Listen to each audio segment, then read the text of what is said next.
ಯಾಕೆ ಸರ್ ಕಿರಿಸ್ತೀರಾ? Energy waste. Morning ನನ್ನ ಹತ್ರ ಏನಂದ್ರಿ? ಶಾಪದ ಬಗ್ಗೆ ನಾನ್ ಹೇಳಿದ್ರೆ ಚಾಣಕ್ಯ ಅದು ಮಾಡ್ತಾನೆ, ಅಭಿ ಇದ್ ಮಾಡ್ತಾನೆ, ದಿವ್ಯಾ ಇನ್ನೇನೋ ಮಾಡ್ತಾಳೆ ಅಂತ ನನ್ನ ಭಯ ಪಡಿಸಿದ್ರಿ ಅಲ್ವಾ? ಇವಾಗ ಏನ್ ಮಾಡ್ತೀರಾ? ಶಾಪ ನಿನಗಲ್ಲ ಅಂತ ಶಶಿಗೆ ಹೇಳ್ತೀರಾ? ಶಾಪ ನಿನಗೆ ಅಂತ ದಿವ್ಯಾಗೆ ಹೇಳ್ತೀರಾ? ಸಾಯೋದು ನಿನ್ ತಂಗಿ ಅಲ್ಲ ಅಂತ ಚಾಣಕ್ಯಂಗೆ, ಸಾಯೋದು ನಿನ್ ತಂಗಿನೇ ಅಂತ ಅಭಿಗೆ ಹೇಳ್ತೀರಾ?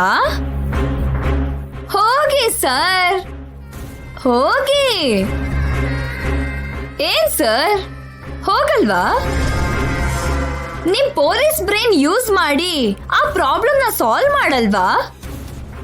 ನೀವು ತುಂಬಾ ಇಷ್ಟಪಡು ಆ ಫ್ಯಾಮಿಲಿನ ಸೇವ್ ಮಾಡೋಕ್ಕಾಗಲ್ವಾ? ಕಮ್ ಆನ್, ಏನೋ ಒಂದ್ ಮಾಡಿ.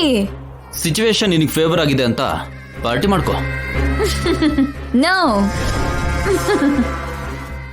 ಪರಿಸ್ಥಿತಿಗಳು ಯಾವತ್ತೂ ನನಗೆ ಫೇವರ್ ಆಗಿ ಇಲ್ಲ ರಾಜ ಅವ್ರೆ. ಪ್ರತಿ ಕ್ಷಣ ಪರಿಸ್ಥಿತಿಗಳ ಜೊತೆ ಹೋರಾಡ್ತಾನೆ ಇದ್ದೀನಿ.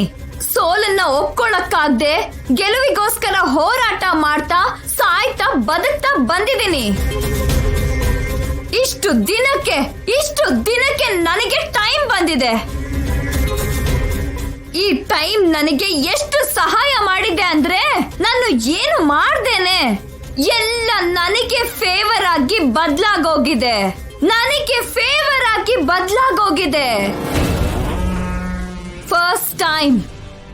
ಫಸ್ಟ್ ಟೈಮ್ ದೇವರಿಗೆ ಥ್ಯಾಂಕ್ಸ್ ಹೇಳ್ತಿದ್ದೀನಿ. ನನಗೆ ಇಷ್ಟು ಕಾಲ ನೋವು ಕೊಟ್ಟಿದ್ದ ಆ ಫ್ಯಾಮಿಲಿಗೆ ನೋವು ಅಂದ್ರೆ ಏನು ಅಂತ ಗೊತ್ತಾಗೋ ಹಾಗೆ ಮಾಡ್ತಿದ್ದಾನೆ. ನನಗೆ ಇಲ್ದಿರೋ ಮನಃಶಾಂತಿನ ಅವರಿಗೂ ಇಲ್ದಿರೋ ಹಾಗೆ ಮಾಡ್ತಿದ್ದಾನೆ. Thank you God, thank you so much.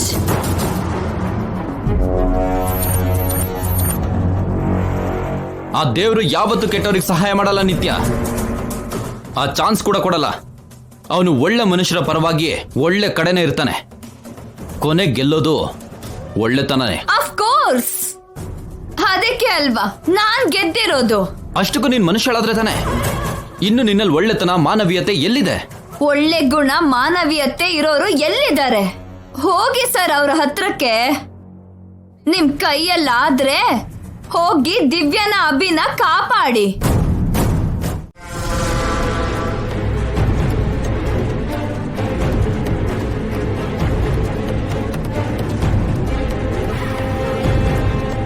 ಏನಪ್ಪ ನೀನ್ ಹೇಳ್ತಿರೋದು? ಎಷ್ಟು ಅಮಾಯಕರ ತರ ಕೇಳ್ತಾ ಇದ್ದೀರಾ ಅಜ್ಜಿ? ಇದೆಲ್ಲ ನಿಮ್ಗೆ ಗೊತ್ತಿಲ್ದೇ ನಡೀತಾ? ನಮಗ್ ಮೊದ್ಲೇ ಗೊತ್ತಿದ್ದಿದ್ರೆ ಹೀಗೆಲ್ಲ ಆಗೋದಕ್ಕೆ ಯಾಕೆ ಬಿಡ್ತಿದ್ವಿ ನಾವು? ಈ ಮನೇಲಿ ಯಾರು ನಂಬೇಕೋ ಯಾರು ನಂಬಾರ್ದು ಅರ್ಥನೇ ಆಗ್ತಾ ಇಲ್ಲ. ಯಾರು ನಾಟಕ ಮಾಡ್ತಾ ಇದಾರೆ, ಯಾರು ನಂಬಿಕೆಯಿಂದ ಇದಾರೆ ಅಂತಾನೂ ಅರ್ಥ ಆಗ್ತಾ ಇಲ್ಲ.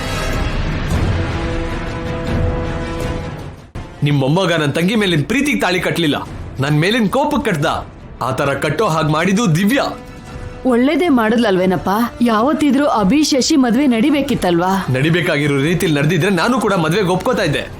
ಅಪಾರ್ಥ ಮಾಡ್ಕೋಬೇಡಪ್ಪ. ನೀನು ಅವತ್ತು ಆವೇಶದಲ್ಲೇ ಅಲ್ವಾ ದಿವ್ಯಾ ಕುತ್ತಿಗೆಗೆ ತಾಳಿ ಕಟ್ಟಿದ್ದು? ಆವೇಶದಲ್ಲಿ ಕಟ್ಟಿದ್ರು, ಆಮೇಲೆ ಅದ್ರ ಬಗ್ಗೆ ಯೋಚನೆ ಮಾಡಿದೆ. ನನ್ನಿಂದ ಒಂದು ಹುಡುಗಿ ಜೀವನ ಹಾಳಾಗ್ಬಾರ್ದು ಅಂತ ದಿವ್ಯಾ ನನ್ನ ಹೆಂಡತಿಯಾಗಿ ಒಪ್ಕೊಂಡೆ.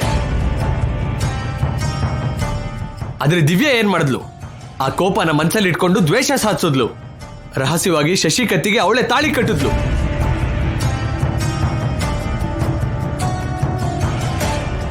ಬೆಳಗ್ಗೆ ನನ್ನ ರೋಚಿಗೇಳಿಸಿ ನಿಮ್ಮ ಮೊಮ್ಮಗಂಗೆ ಕೋಪ ಬರ್ಸಿ ಶಶಿ ಕತ್ತಿಗೆ ತಾಳಿ ಕಟ್ಟೋ ಹಾಗೆ ಮಾಡಿದ್ಲು. ಆ ರೀತಿ ಪ್ರತೀಕಾರ ತೀರಿಸ್ಕೊಂಡ್ಲು. ಇದು ದ್ವೇಷ ಪ್ರತೀಕಾರ ಹೇಗಾಗತ್ತಪ್ಪ? ಮದ್ವೆನೇ ಅಲ್ವಾ ಮಾಡಿದ್ದು? ಹಾಗಂತ ಎಲ್ರನ್ನೂ ನಂಬಿಸಿದಾಳೆ. ಆದ್ರೆ ಅಸಲಿ ವಿಷಯ ಬೇರೆ. ನಿಮ್ಮ ಮೊಮ್ಮಗಂಗೆ ಶಶಿನ್ ಮದ್ವೆ ಮಾಡ್ಕೊಳ್ಳೋ ಉದ್ದೇಶನೇ ಇಲ್ಲ. ಇಷ್ಟಪಟ್ಟು ತಾಳಿ ಕಟ್ಟಿಲ್ಲ. ಅವನು ಶಶಿ ಜೊತೆ ಬದುಕಲ್ಲ, ಸಂಸಾರ ಮಾಡಲ್ಲ.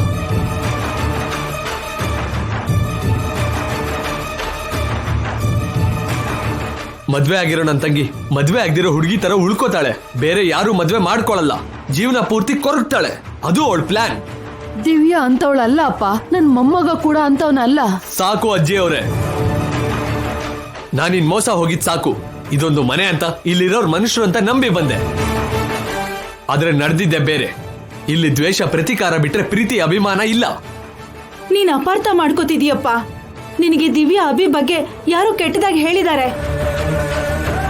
ಒಬ್ರು ಹೇಳಿದ್ರೆ ನಂಬುವಷ್ಟು ಮೂರ್ಖ ಅಲ್ಲ ನಾನು. ಮನುಷ್ಯರನ್ನ ಅಂದಾಜು ಮಾಡ್ಬಲ್ಲೆ. ಮೊದಲನೇ ಸರಿ ಮೋಸ ಹೋಗಿದ್ದೀನಿ, ಅವ್ರಿಗೆ ಬುದ್ಧಿ ಕಲಿಸ್ತೀನಿ.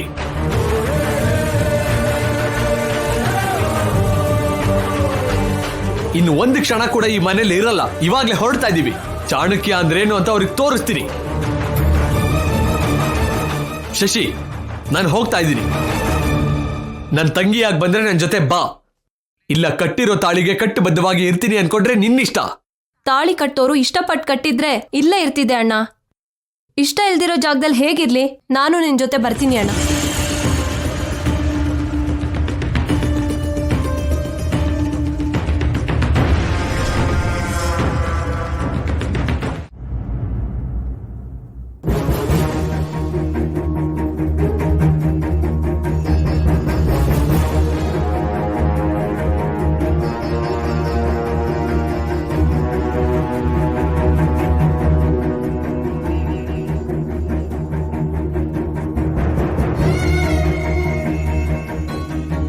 ಏನಮ್ಮ ಇದು?